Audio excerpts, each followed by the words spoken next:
Say I'm going away to leave you.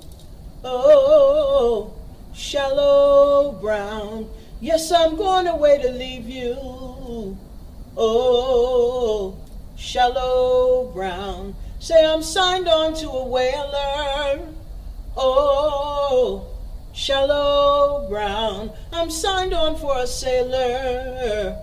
Oh, shallow brown. Well, I've got my clothes in order.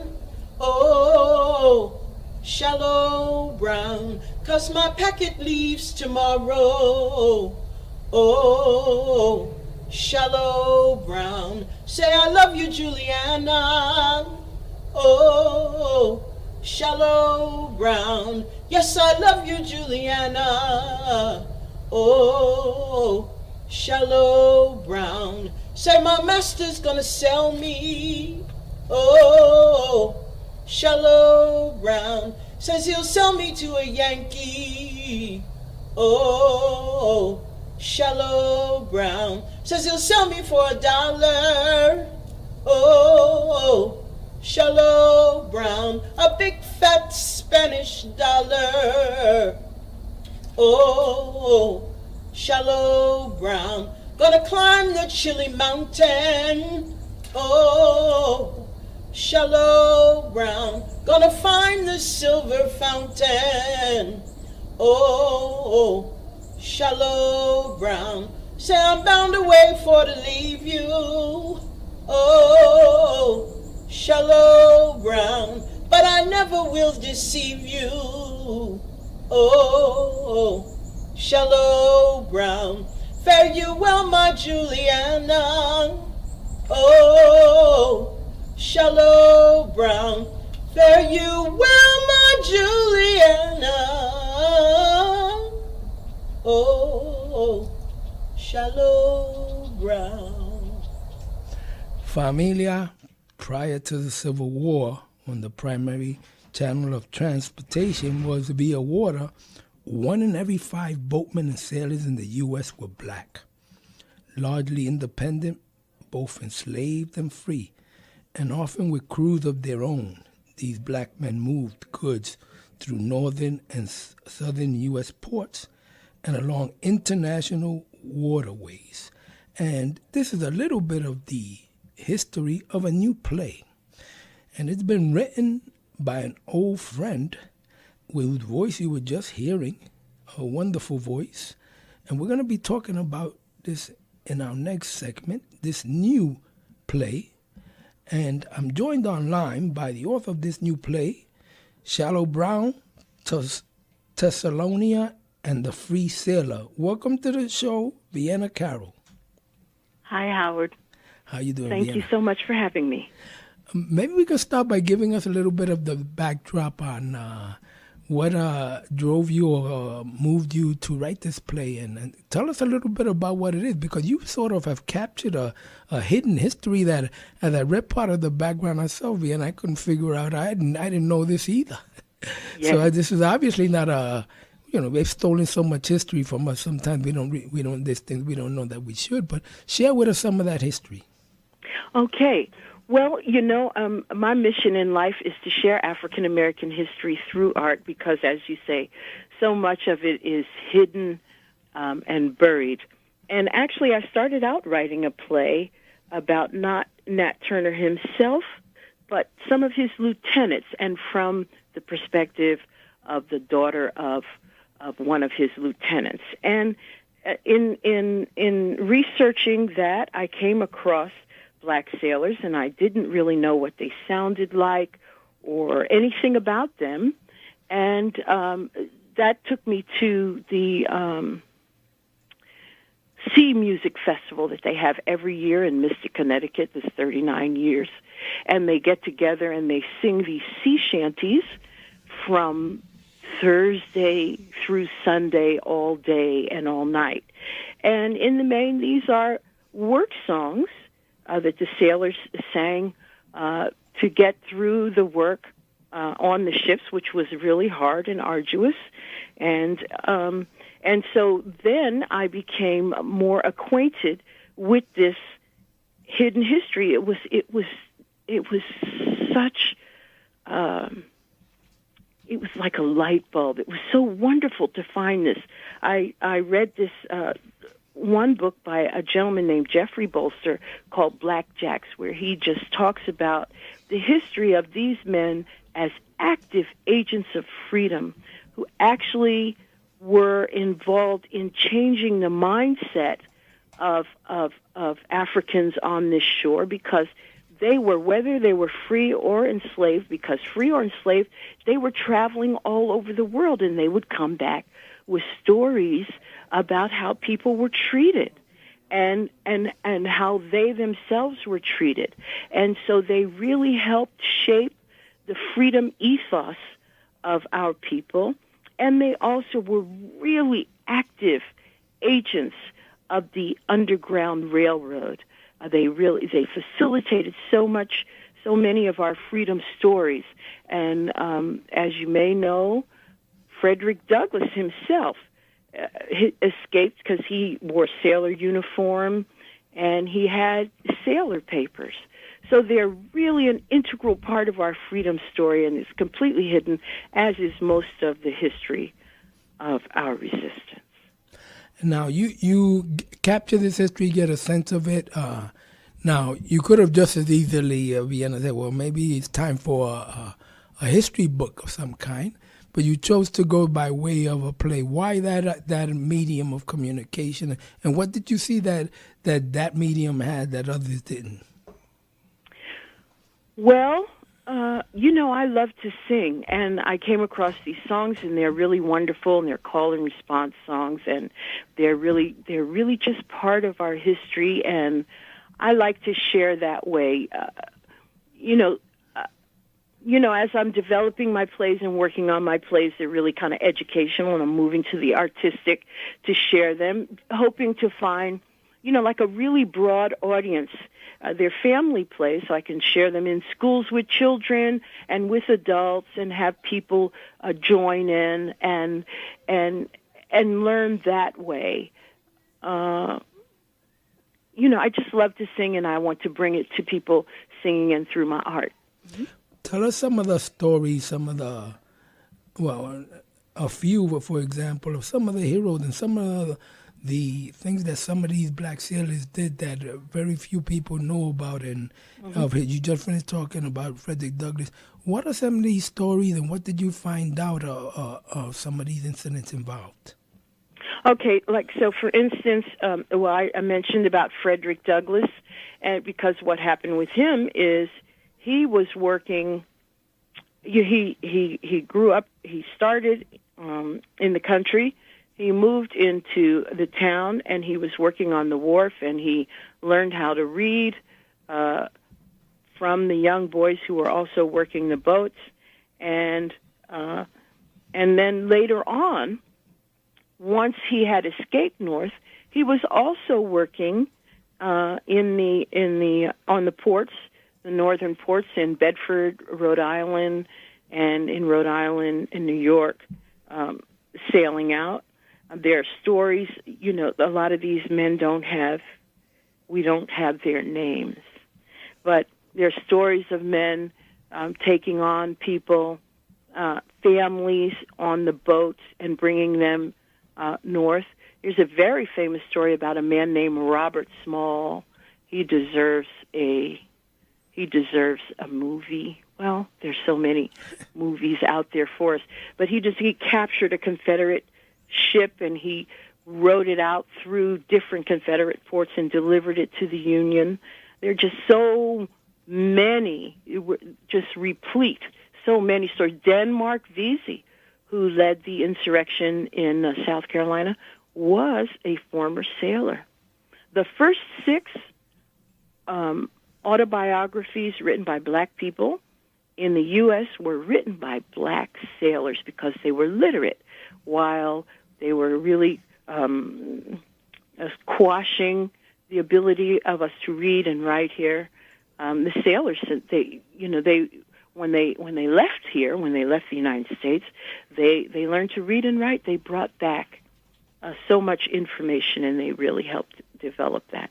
Mm-hmm. You mentioned some of the moving around or smuggling documents, and I was just curious how that manifested. I can imagine you're a sailor, and how did those sailors perceive the other parts of the world? Because obviously America was always the wickedness that it was then, right? So if they go to other parts, to the other parts that these sailors went, were they witnessing the same kind of atmosphere? Or, people say that people went to France and they sort of learned that French reality was not necessarily as mean-spirited as the U.S. racial order.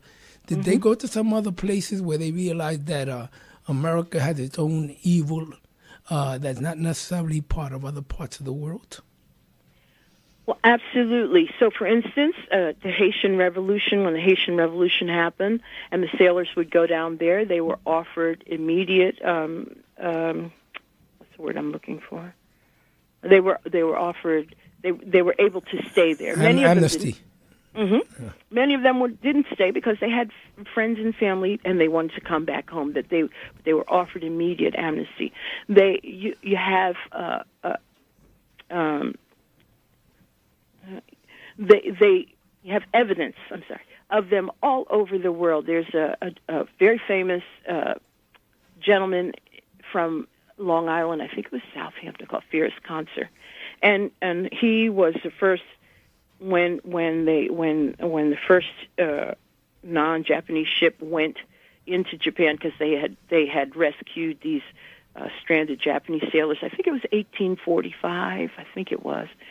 He was on the ship with them. You have a picture of that. I was in New Zealand with my wife 2 years ago. Maybe it was 2 years ago. Maybe it was last year. And in a small town, there was a grave marker of a black man who had been there in 1864, a sailor. It was so wonderful to see. And, it was just in the neighborhood, but there was a marker, honoring his presence there. And there was a whaling museum across the water in this town where we are. It was in the North Island in New Zealand called Manganui, and the Butler Whaling Museum. And I spoke to the person there. Well, I spoke to them over email, and they talked, and that person talked about sailors coming there. Some would go back, but some would actually stay and make their home. And in fact, what happened was these sailors were so effective in coming back and telling freedom stories and stories of how they were treated in England and Haiti and other parts of the world, that they began jailing them when they would come into port.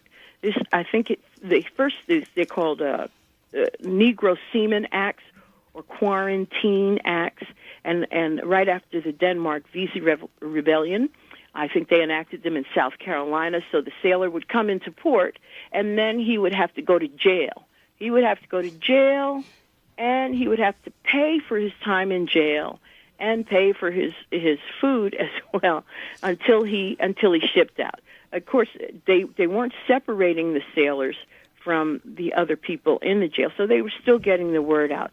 And so I think that started happening in the 1820s, and as time went on, they started quarantining a lot of these sailors when they would go into the southern ports, so that they wouldn't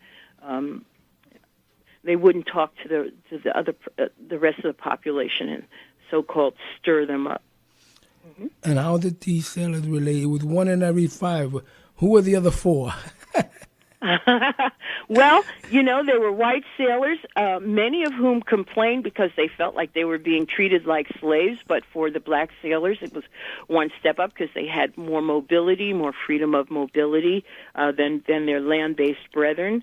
And there were even some foreign folks. If you've read Moby Dick, which some of us have and some of us haven't, and you see the movie, Herman Melville was a sailor himself, so he was writing from his experience, and you'll note that he has, I think it was 3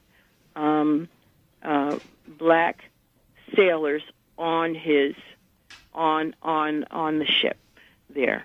So it was a mixture. It was a mixture of people, and so that these crews would be, sometimes they'd be all slave crews with a white captain leader, or they would be free crews.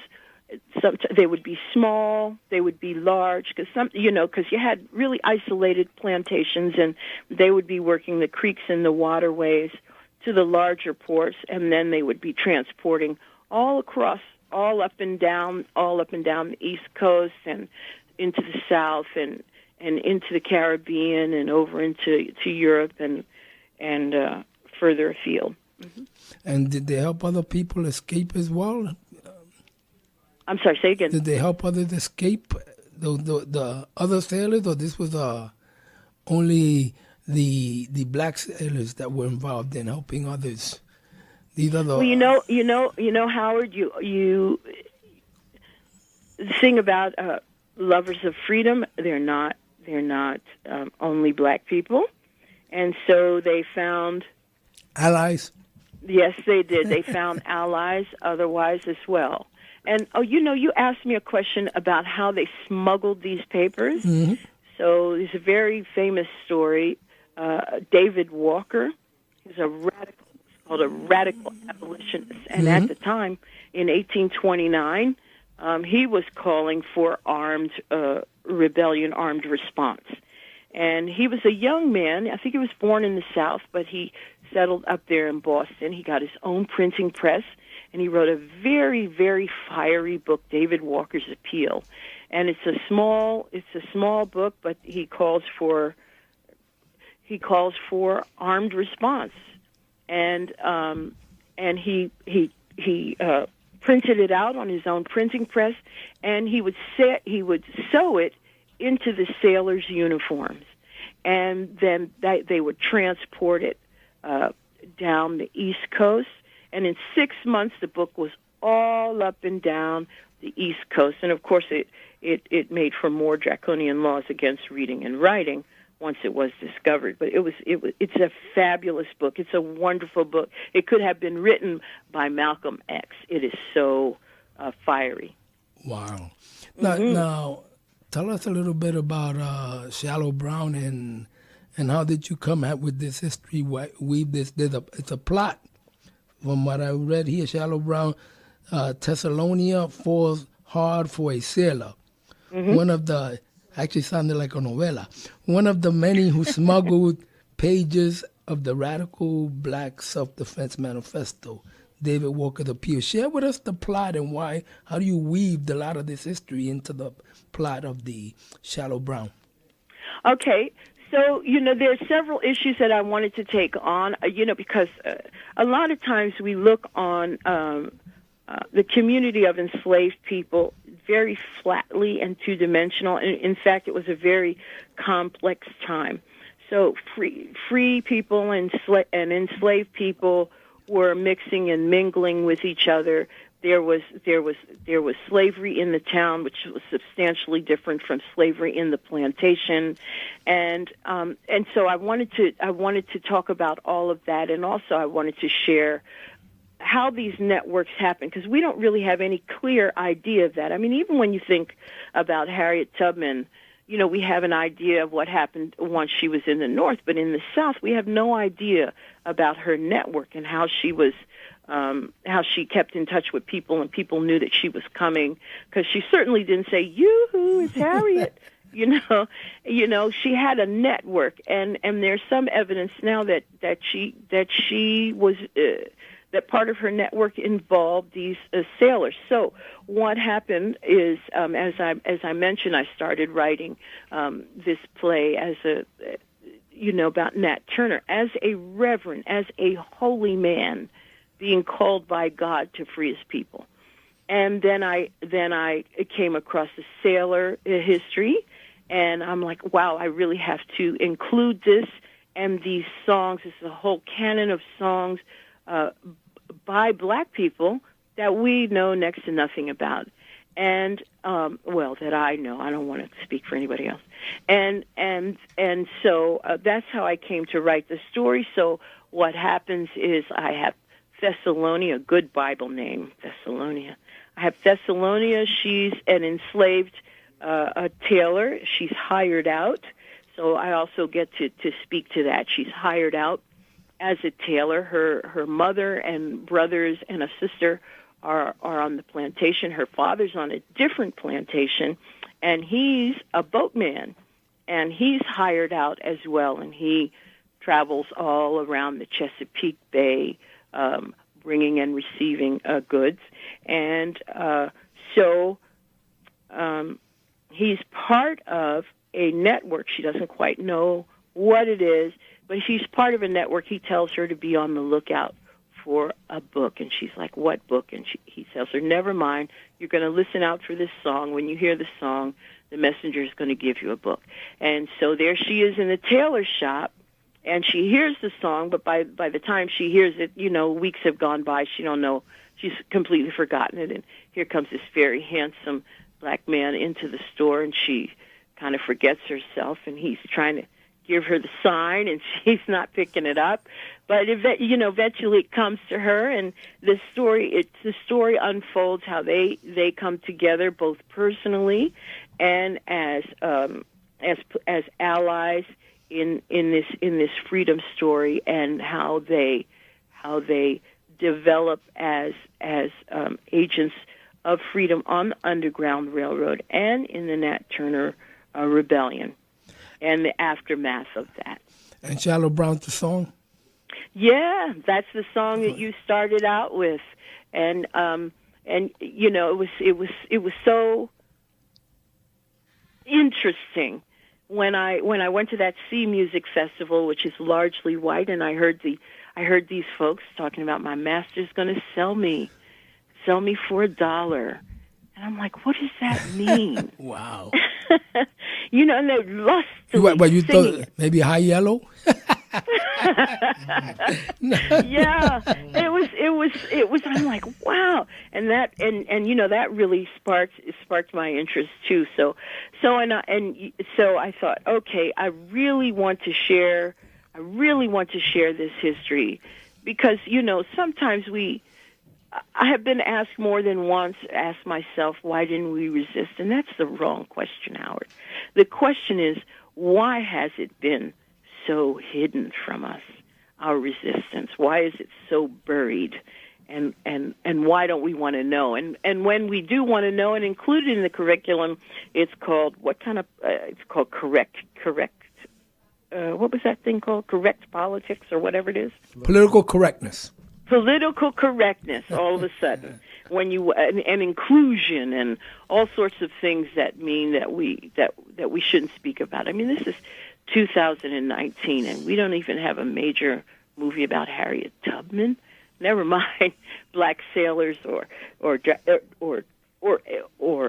Sojourner Truth or Frederick Douglass, for goodness sake, So. Oh, and why do you think that? Why do you think that happened? Because given the increase in actors and the stage and what many now call diversity, which is a smokescreen for a lot of continuing inequality, but why, the history gets expanded, people start recasting and rewriting the history to the extent that they either de-radicalize it or turn it into something that even our own folks don't recognize what it is. Right, so we finally start hearing the history, but we hear it in a way that in some way politically emasculates a lot of the people that are part of the resistance in our community, because they don't really hear the truth tellers and the radicalism of these people. What they hear is a more pacified approach. Well, and it's true. You're absolutely right. However, I do notice, I do notice and believe this is a wonderful age that we're living in, because more and more of this history is just coming out. I love the young people. I love social media, as difficult as it is for me sometimes. I really love it because people can represent themselves, and you see them and you hear them, and this Black Twitter and all of these things that happen to people, and they can't suppress it and they can't dress it up, and because people can speak for themselves and you can see it. And so what's happening, I think what I see is more and more of our story is being told by us. You can see it on Netflix and some of the you can see it all over. I mean, of course, I'm going to point to Black Panther and Jordan Peele, and our stories are being told by us, and they're being told by us with less and less apology, and I'm just so happy to be a part of it. Without Generation Woke, Vienna. Well, we were as woke as we could be, I guess, given our situation, and I noticed that these young people are more woke than we were. We were more woke than our parents because we gave them all kind of headache, and these young people are giving us all kind of headache. But I'm so proud of them and so proud to be with them as they speak up and say, no, we're not doing that anymore. We're doing this. And as we, as a community, have more money to spend the way that we want to spend it, so that we can tell the stories that we want to tell, and they're not taken over by someone because we don't have the money. I mean, Spike Lee, that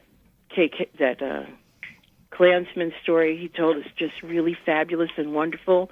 I mean, Colin Kirkpatrick. I mean, his is not a story. His is his real life, but it's so wonderful.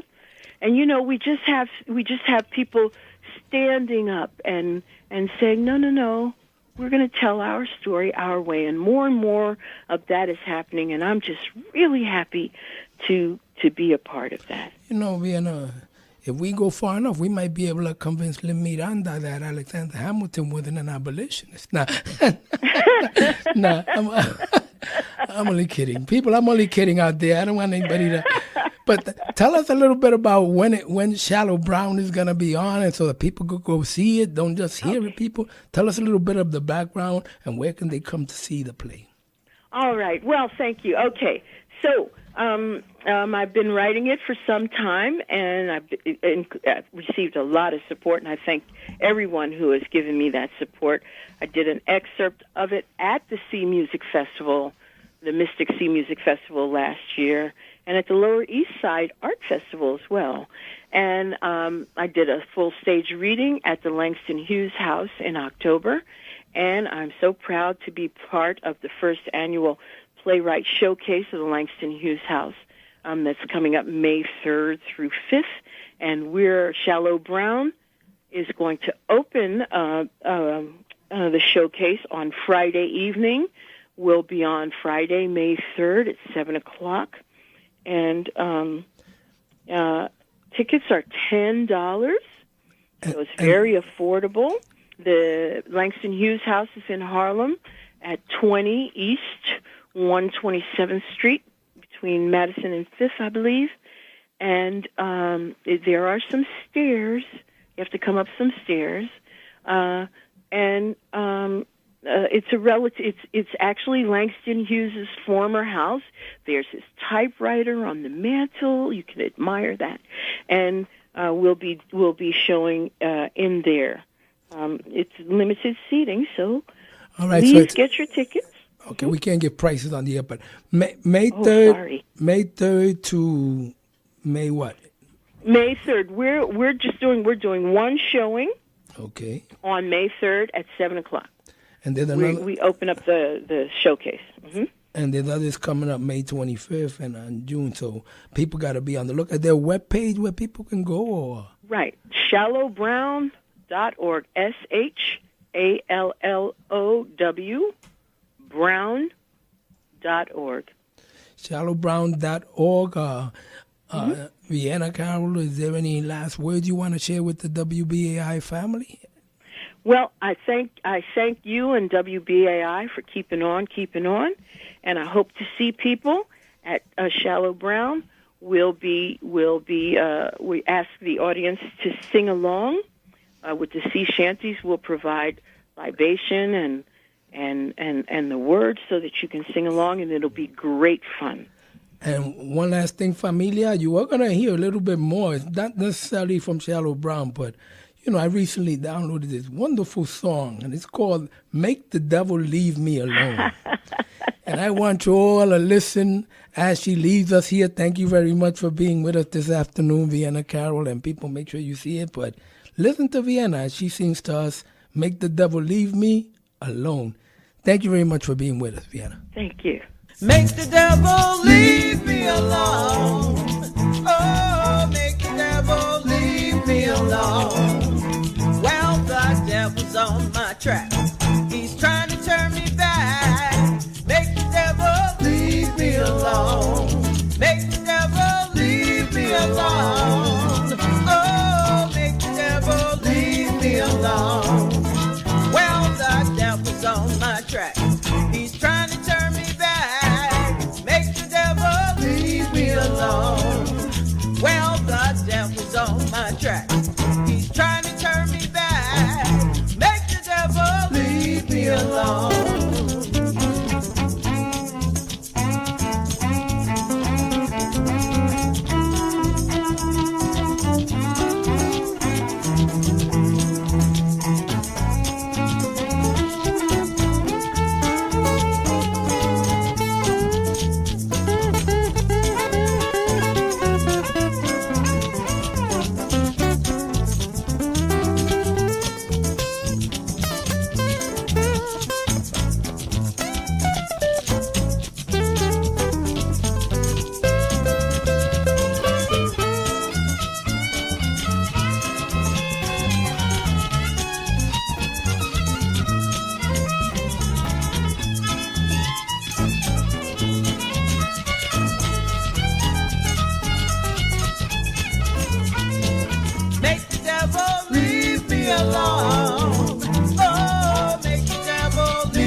Familia, that was Vienna Carroll, and make the devil